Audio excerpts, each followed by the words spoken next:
लेकिन मनुष्य की स्थिति कैसी हो गई इस कलयुग में कि सो कली काल कठिन उर्गारी, पाप परायण सब नर नारी, और नारी विवश नर सकल गोसाई, ना चाहे नर मरकट की नाई। महाराज इस कलयुग की ऐसी स्थिति है कि कलयुग का समय बहुत ही कठिन है। इसमें सब स्त्री पुरुष कोई भी हो सब पाप में लिप्त है महाराज। और ऐसी स्थिति हो गई है कि घरों की स्थिति तो अब ऐसी है महाराज कि हर जगह सिर्फ नारी की ही चलती है। बड़े बुजुर्गों को अब नहीं पूछा जाता है। और कहते हैं कि नारद जी कहते हैं कि भय लोग सब मोह बस, लोभ ग्रसे शुभ कर, सुनु हरि जान ज्ञान निधि, कहूँ कछुक कलिधर।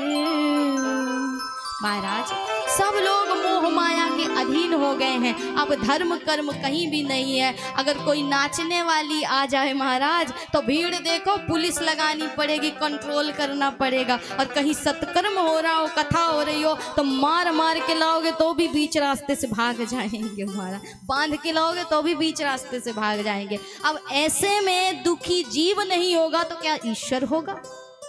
फिर दोष किसको लगाएंगे? भगवान को लगाएंगे महाराज। तो कलयुग में ऐसी मनुष्य की स्थिति, ऐसी पाप परायण स्थिति हो गई है कि हर जगह पाप ही पाप है। धर्म कर्म अब कोई करना नहीं चाहता। एक धर्म का काम कर दे, 1 रुपया दान कर दे तो उसको 100 बार गिनता है। अब पाप हो जाए तो कहे भगवान की इच्छा थी सो हो गई, सब तो करने वाले भगवान ही हैं। बताओ, एक व्यक्ति ने ऐसे ही कहा, बोले पाप करे, गौ हत्या है गई हाथ से। कहा हाथ के मालिक कौन है? इंद्र देवता है। अब इंद्र के ऊपर पाप लगेगा, हाथ से पाप हुआ है महाराज तो इंद्र के ही ऊपर पाप चढ़ेगा। इंद्र ने ही पाप करवाया है।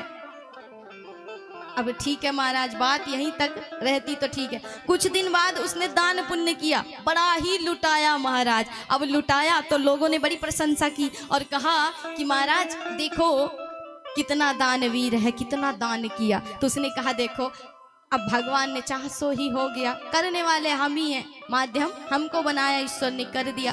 तो यहाँ पर इंद्र जी आए और पकड़ करके ले गए। चल अब तुझे बताता हूँ क्यों। क्योंकि पाप किया तब क्या कहा कि इंद्र ने चाहा सो ही हो गया महाराज, कर दिया। और पुण्य किया तो क्या कहा कि मैंने किया महाराज। तो पुण्य करें तो उसे 100 बार गिनते हैं और पाप करें तो पूरा मर देवे भगवान के ऊपर के भगवान के सिर पर डाल दिया महाराज। पाप करते हैं तो भगवान के ऊपर छोड़ देते हैं, पुण्य करते हैं तो उसके भागीदार हम स्वयं है, उसको 100 बार गिनते। ऐसी स्थिति कलयुग में मनुष्य की हुई। और तो और क्या कहें, घर में अब बहुओं की चलती है। अब बड़े बुजुर्गों को कोई पूछता नहीं है कि तरुणी प्रभुतागे है, श्याल को बुद्धिदायक, कन्या विक्रीणो लोभाद, दंपति नाम चकल। अर्थात तरुणी प्रभुतागे है, श्याल को बुद्धिदायका।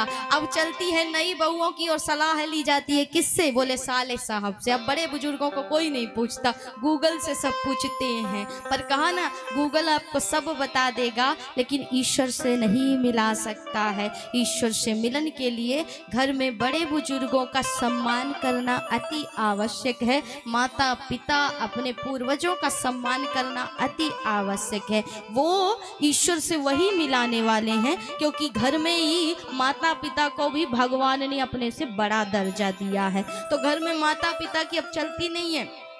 चलती किसकी है? बोले बहू की। और बहू की चले और बुद्धि किससे ली जाती? सलाह कौन ले? मोरे महाराज साले साहब से सलाह ली जाती है। फिर महाभारत हो जाती है घर में। फिर कहें भगवान ने महाभारत करवा दी। भगवान ने महाभारत नहीं करवाई, श्याल को बुद्धिदायक अर्थात आपके साले साहब ने करवाई। शकुनी जी से बुद्धि ली गई ना, शकुनी मामा से, तो कौरवों का संहार हो गया। लेकिन गोविंद से बुद्धि ली गई तो पांडवों की भी नैया पार हो गई महाराज। इसलिए बड़े बुजुर्गों का सम्मान आदर ही आपको ईश्वर तक पहुंचाता है। और जिस घर में बड़े बुजुर्गों का आदर नहीं, सम्मान नहीं, वहां ईश्वर का निवास नहीं है। तो महाराज ऐसी कलयुग ने लोगों की बुद्धि बिगाड़ दी है।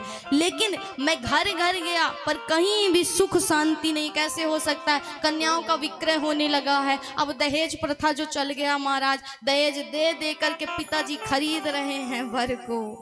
कन्या का विक्रय कर रहे हैं, एक खरीद रहा है एक बेच रहा है महाराज। ये स्थिति कलयुग में आ रही है और इसीलिए दंपतियों में अब कलह होने लगी है। कारण ये दहेज प्रथा ही है, धन से ली गई कन्या। कश्यप जी कहते हैं कि जिस कन्या के पिता से आपने धन लिया है और उस कन्या को आप अपने घर में लेकर के आए हैं, तो दहेज लाई गई कन्या आपके धर्म कर्म में बैठने की सहभागी आपकी नहीं है, आपकी पत्नी कहलाने की अधिकारी नहीं है, वो सिर्फ आपकी दासी है महाराज। सिर्फ उसे शास्त्रों में दासी की ही श्रेणी में रखा गया, दासी की ही उपमा दी गई, वो आपकी पत्नी नहीं है। पत्नी को कोई खरीदता नहीं, कोई बेचता नहीं है महाराज। इसलिए वो कलह का एक कारण बन गया। आज जो परिवार में कलह है, पति पत्नी में आपसी सामंजस्य नहीं है, झगड़े होते हैं, तो महाराज जो लेकर के आएगी फॉर्चूनर तो उसके नखरे भी वैसे ही होंगे ना। देंगे उसके पिता 12 लाख रुपए, तुम्हें 15 लाख 20 लाख, तो उसके नखरे भी वैसे ही होंगे। फिर कलह तो होगा ही घर में, लड़ाई झगड़े तो होंगे ही। तो यही सबसे बड़ा मुद्दा है, यही सबसे बड़ा कारण है कि आज जो दंपतियों में कलह होता है, तलाक की एक वजह यही है महाराज। बाकी हमारे हिंदू धर्म में तलाक नाम की कोई चीज़ है ही नहीं, लेकिन कहीं ना कहीं वजह यही हो गया। ना हमारे यहाँ दहेज प्रथा था, ना हमारे यहाँ तलाक प्रथा थी, लेकिन जब दहेज लिया गया तो तलाक प्रथा भी आरंभ हो गई। इसलिए कहीं ना कहीं विकारों से भरे हम स्वयं हैं और अपने ही आप को क्षति हमने स्वयं पहुंचाया है। माना जाता है ना कि सनातन धर्म के रक्षक भी हम हैं और इसको नुकसान पहुंचाने वाले भी हम हैं। किस प्रकार? बोले पंजाबी अपनी शिखा नहीं छोड़ता है, पंजाबी अपना पाग नहीं छोड़ता है, जो पाग लगाता है छोड़ता है? नहीं छोड़ता।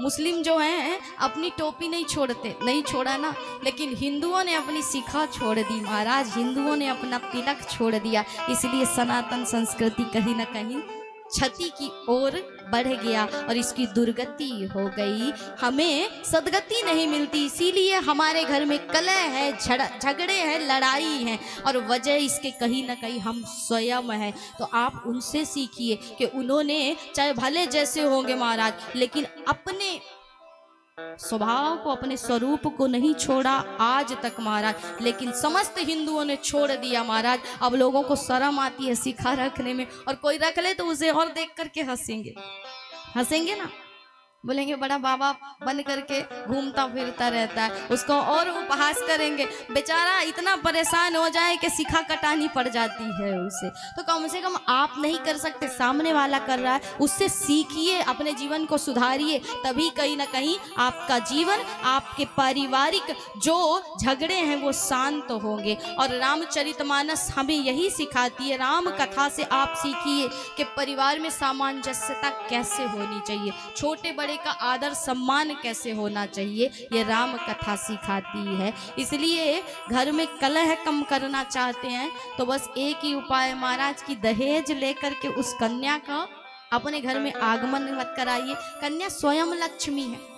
दूसरी बात, आजकल कहते हैं ना कि कलह का एक और कारण है, पहले के समय में कन्यादान होता था घरों से, अब कहाँ से होता है? बोले होटल से शादी करेंगे महाराज। पहले जब लड़की क्या होती है? बोले अन्नपूर्णा है लड़की, लड़की ही लक्ष्मी, लड़की ही दुर्गा, लड़की ही काली। आपके घर में जो कन्या है वही समस्त रूपों का खजाना है महाराज। जिसके घर में लड़की जन्म ले, जिसके घर में कन्या जन्म लेती है, उसका भाग्य उदय हो जाता है। कहते हैं भाग्य से मिलता है पुत्र, लेकिन सौभाग्य से मिलती है पुत्री। उस माँ की कोख पवित्र हो जाती है जिसमें पहली संतान कन्या जन्म लेती है। इसलिए पहले कन्यादान करते थे तो घर से करते थे, जब लड़की जाती थी तो पीछे अन्न की वर्षा करते जाती थी, ताकि मेरे मायके में धन धान्य की वृद्धि होती रहे, अन्नपूर्णा सदैव विराजमान रहे। मैं तो जा रही हूँ, लेकिन मेरे भाई बंधु हमेशा सुखी से रहें,